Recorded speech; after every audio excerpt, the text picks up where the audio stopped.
राधा स्वामी जी, आप सारी संगत पर, हम सभी पर बाबा जी की बहुत अपार कृपा है कि बाबा जी ने हमें भजन सिमरन बख्शा हुआ है और अपना इतना साथ दिया है और वो हमें इतना प्यार करते हैं।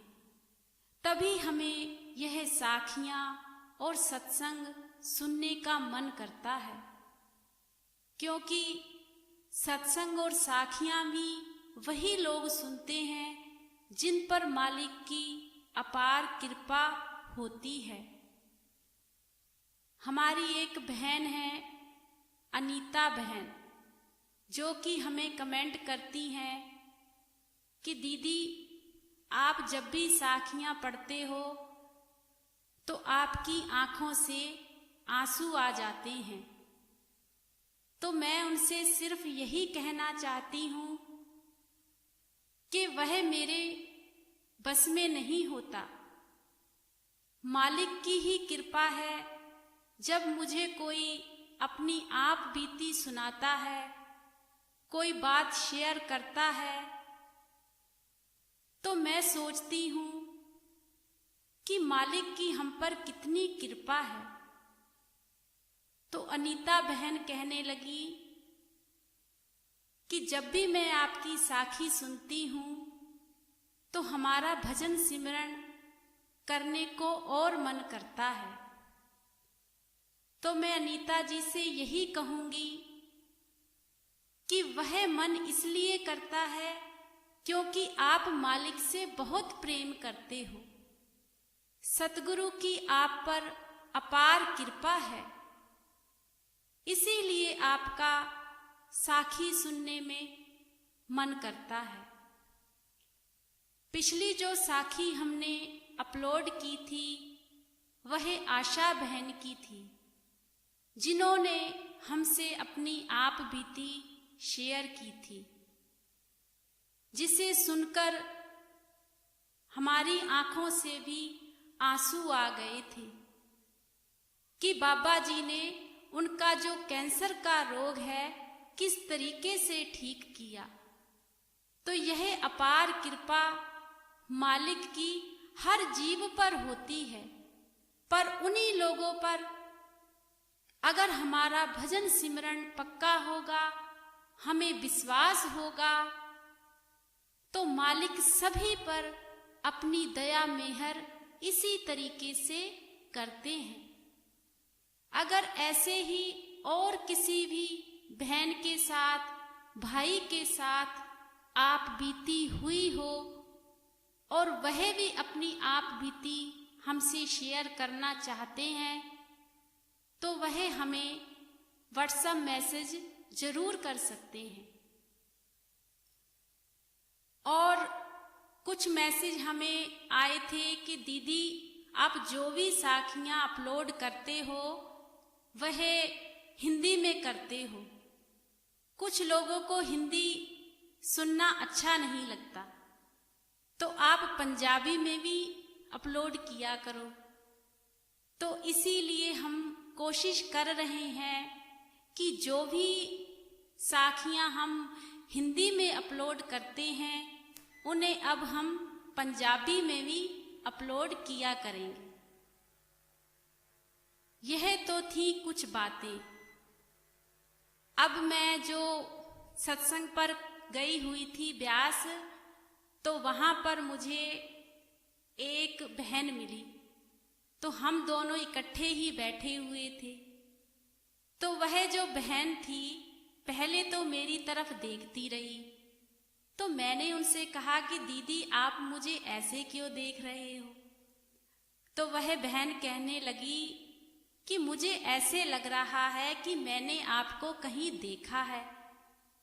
तो मैंने कहा कि मुझे आपने कहाँ देखा होगा, ऐसा तो कुछ भी नहीं है। मैंने उनसे कुछ भी नहीं बताया कि मेरे ऐसे चैनल है तो मैं साखियाँ अपलोड करती हूँ। मैंने उनसे कोई भी बात अपनी शेयर नहीं की। वह दीदी सोची जा रही थी, पता नहीं बाबा जी की क्या दया मेहर हुई, तो वह कहने लगी कि आप बुरा मत मानना, आपका कहीं चैनल तो नहीं है यूट्यूब पर, मैंने आपको साखी पढ़ते हुए सुना है। मैं आगे से मुस्कुरा दी। तो मैंने कहा, दीदी क्या सही कह रहे हो आप? तो वह कहने लगी, आप मुझे सही सही बताओ, मुझे आप वैसे ही लग रहे हो, लेकिन आपने वहां पर वाइट चुन्नी ली हुई है, यहाँ पर आप बिल्कुल ही दूसरा चुन्नी ली हुई है। तो मैंने फिर कहा कि हाँ जी दीदी, मैं साखी अपलोड करती हूँ, जो भी मेरे साथ कोई अपनी आप बीती शेयर करता है। तो वह बहन कहने लगी कि आपने फिर मुझे क्यों नहीं बताया? तो मैंने उस बहन से कहा कि दीदी, यहाँ पर सिर्फ मैं बाबा जी का सत्संग सुनने के लिए आई हूँ, बाबा जी के दर्शन करने के लिए आई हूँ, ना कि किसी को यह बताने के लिए कि मेरा यूट्यूब पर चैनल है तो आप लोग देखा करो। तो उस बहन की आंखों से भी आंसू आ गए। तो दीदी कहने लगी कि ऐसा भी हो सकता है? तो मैंने कहा, नहीं दीदी, जिसे भी देखना है वह अपने आप देख लेगा। तो वह बहन बहुत खुश हुई। तो फिर हम लोगों में बातें शुरू हो गईं। उन्होंने मेरे बारे में सारा कुछ पूछा, तो मैंने अपना सारा इंट्रोडक्शन वगैरह दिया उस दीदी को। फिर मैंने पूछा कि आप कहाँ से आए हो? तो वह दीदी कहने लगी कि हम हरियाणा से आए हैं और मैं एक टीचर हूँ। तो मैंने कहा, अच्छा। तो मैंने कहा, दीदी फिर आपका बाबा जी से कैसे, आप शुरू से बचपन से आते हो? तो उस दीदी की आंखों से आंसू आ गए। वह कहने लगी कि दीदी हम बचपन से ही आते हैं, हम बचपन से, जब मेरी शादी नहीं हुई तो मेरे दादी परदादी सब बाबा जी को मानते थे, लेकिन जब मेरी शादी हो गई तो वह बिल्कुल भी बाबा जी को नहीं मानते थे। तो मैंने कहा कि फिर आपने कैसे एडजस्ट किया उस घर में? तो वह बहन कहने लगी कि क्या आपको मैं बताऊं? तो उस बहन की आंखों से इतने आंसू बहने लगे कि उनकी आप बीती सुनकर मैं भी रोने लगी। फिर वह बहन कहने लगी कि जब मेरी शादी को 2-3 महीने हो गए तो मैंने परिवार अपने हस्बैंड को कहा कि चलो ब्यास चलते हैं। तो हस्बैंड कहने लगे कि हम तो बाबा जी को मानते नहीं हैं, हम ब्यास नहीं जाएंगे। तो मैंने उनसे कहा कि नहीं, आप एक बार तो चलो।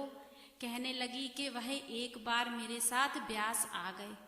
जब वह ब्यास आए तो यहाँ पर उन्होंने देखा कि इतनी तादाद में संगत है, इतनी भीड़ है। तो वह, उनके जो हस्बैंड थे, वह कहने लगे कि भाई मैं तो यहाँ 1 मिनट भी नहीं रुकूंगा।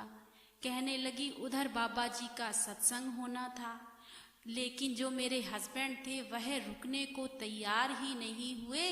जैसे ही आए हम 2-4 घंटे ही ब्यास में रुके और मेरे हस्बैंड वह कहने लगे कि गाड़ी में बैठना है तो बैठो, नहीं तो हमेशा यहीं के लिए ही रहना। तो कहने लगी कि काफ़ी उन्हें गुस्सा आ गया। अब कहने लगी कि मैंने सोचा अगर ये लोग चले गए तो बाबा जी कहते हैं कि अपने परिवार का भी कहना मानो। तो कहने लगी दीदी मैं भी अपने हस्बैंड के साथ गाड़ी में बैठ गई और वापस आ गई। जब मैं वापस आ गई तो मैं घर पर आकर बहुत रोई और मैंने बाबा जी से कहा कि बाबा जी यह मेरे कौन से कर्मों का हिसाब किताब था कि आपने मुझे अपने घर पर बुलाया भी और मैंने आपका सत्संग भी नहीं सुना, तो मैं तो वैसे ही वापस आ गई हूँ। कहने लगी वह बहन के धीरे धीरे ऐसे ही टाइम बीतता गया।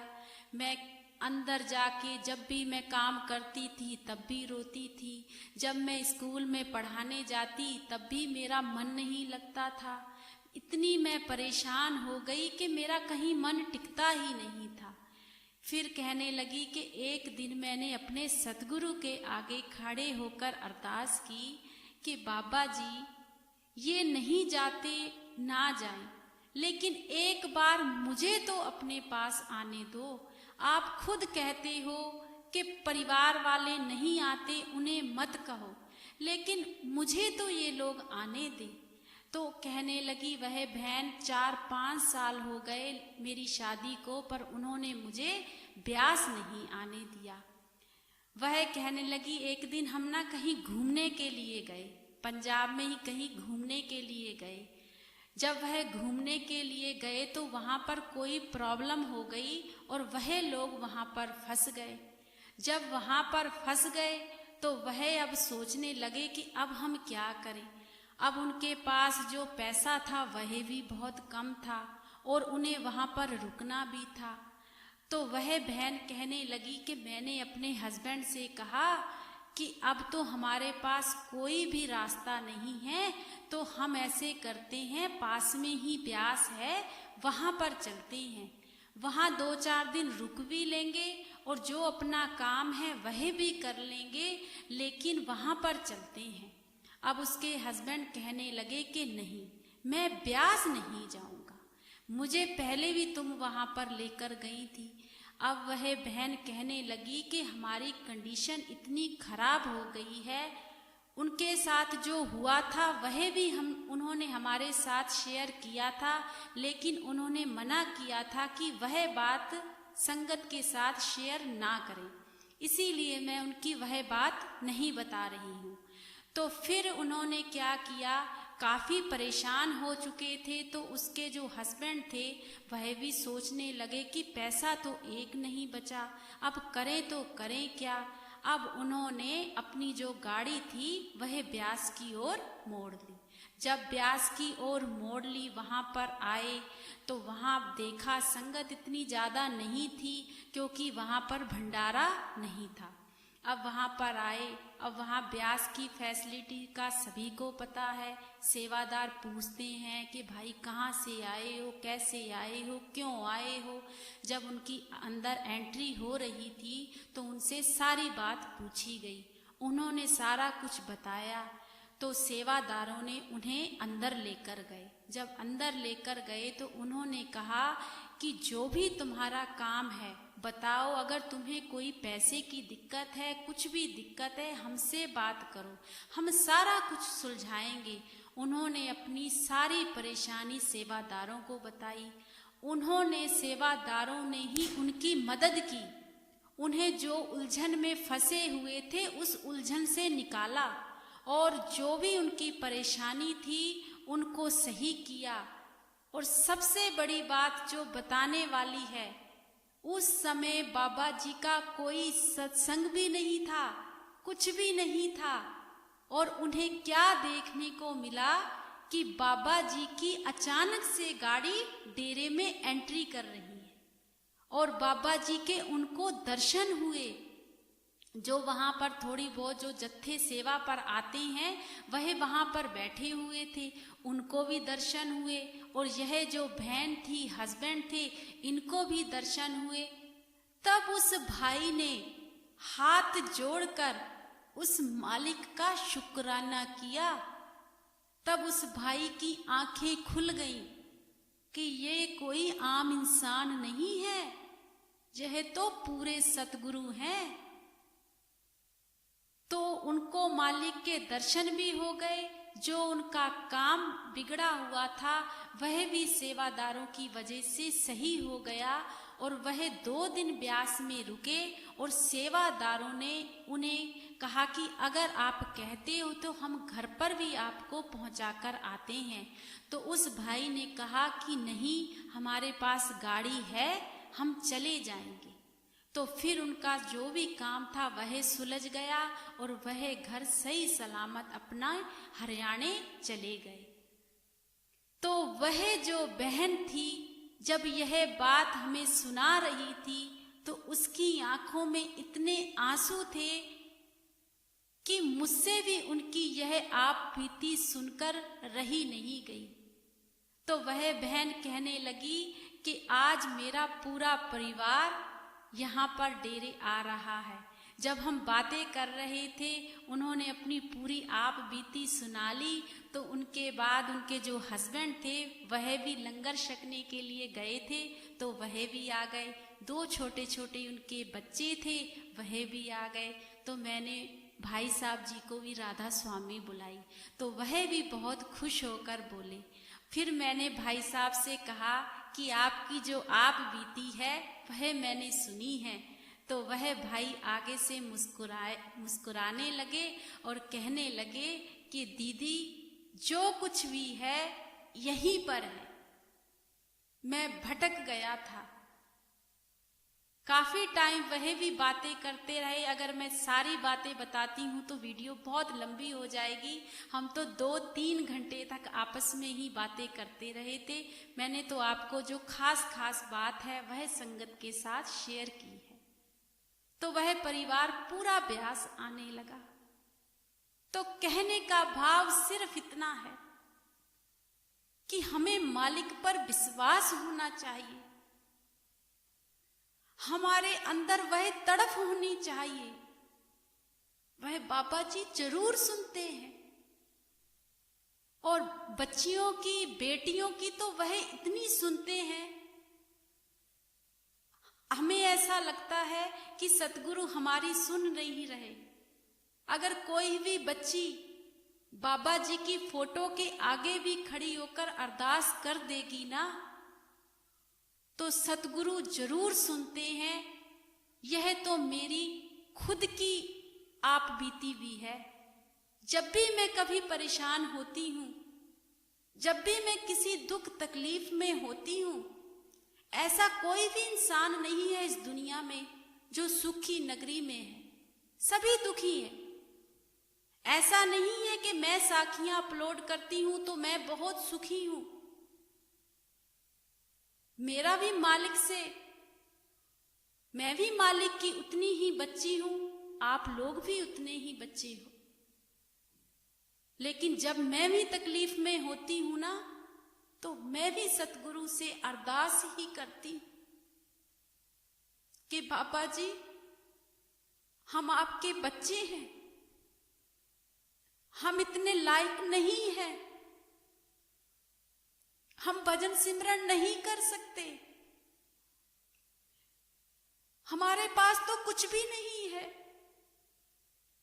बस आप अपनी हम पर दया मेहर बनाओ और अपना भजन सिमरन हमसे करवाओ।